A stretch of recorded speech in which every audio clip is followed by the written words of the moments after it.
Quel plaisir de vous retrouver sur tendanceouest.com, sur nos réseaux sociaux également, à domicile. Je suis ravi aujourd'hui de recevoir Matt Houston. Salut Matt.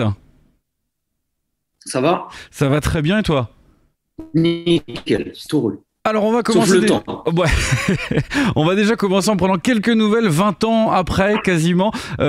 Qu'est-ce que tu deviens? Qu'est-ce qui se passe? Comment ça s'est passé pour toi là, ces derniers temps? Non, moi j'ai enfin Matt Houston, les albums, tout ça, moi je sors plus je sors plus rien, j'ai arrêté. Donc maintenant je suis en studio, voilà, je compose pour d'autres personnes, je fais de la pub aussi, pas mal de pub, donc de la synchro on va dire, comme on appelle ça. Et des mix, pas mal de mix, donc c'est beaucoup de studio et puis la scène, toujours, ça bouge pas. La musique n'est jamais très loin, elle est toujours restée bien présente dans le cœur de ta vie. Toujours, ça bouge pas ça bougera jamais je pense.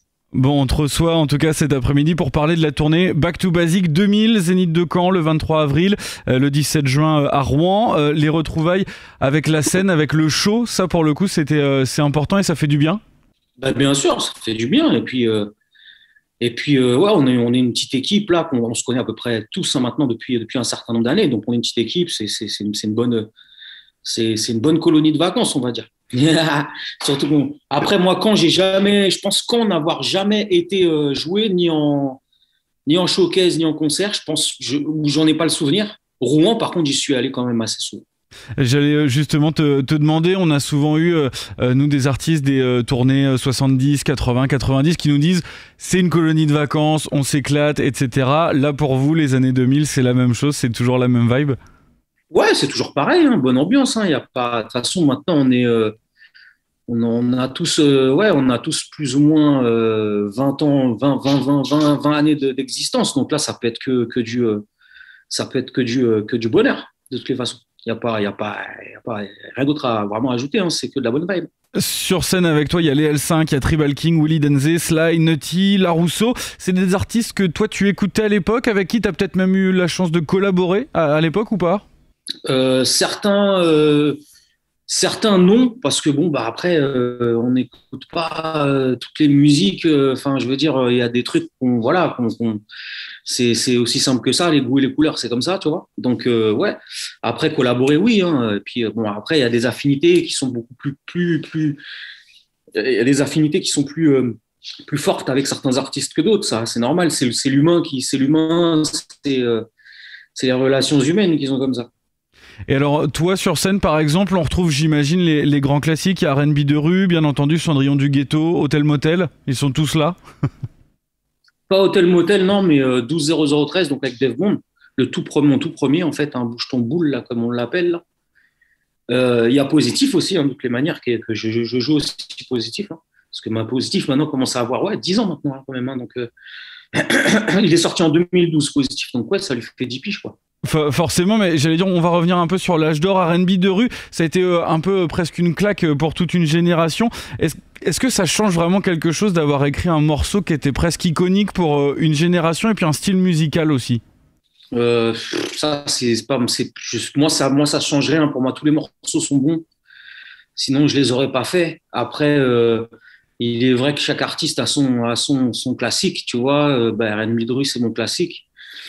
À l'époque, quand il est sorti, je me rendais pas compte de l'impact qu'il aurait pu avoir sur le temps. On va dire que c'est plus ça.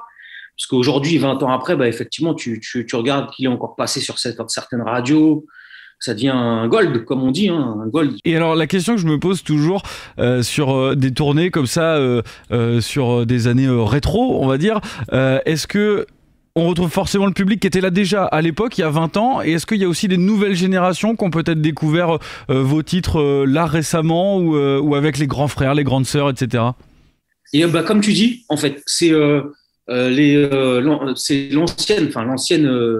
génération à nous qui a aussi fait écouter L5, Nutty, Denzé, les grands frères, aux petits frères, aux petites sœurs, et puis il y en a qui sont attachés et que ça les fait bien délirer de venir voir les artistes que leurs grands frères ou grandes sœurs écoutaient, tu vois. Donc en général, c'est plus notre génération, mais bon, il y a des jeunes aussi, Bon, et donc là, pour toi, tu nous le disais en début d'interview, t'es plutôt homme de l'ombre maintenant sur du travail en studio, de l'écriture, etc.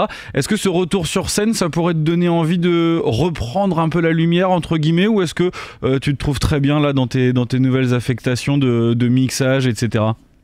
Non, mais moi, j'ai jamais quitté la scène. J'ai toujours fait des showcases. Je tourne tout le temps, moi. T'as continué Ah ouais, à voir la scène.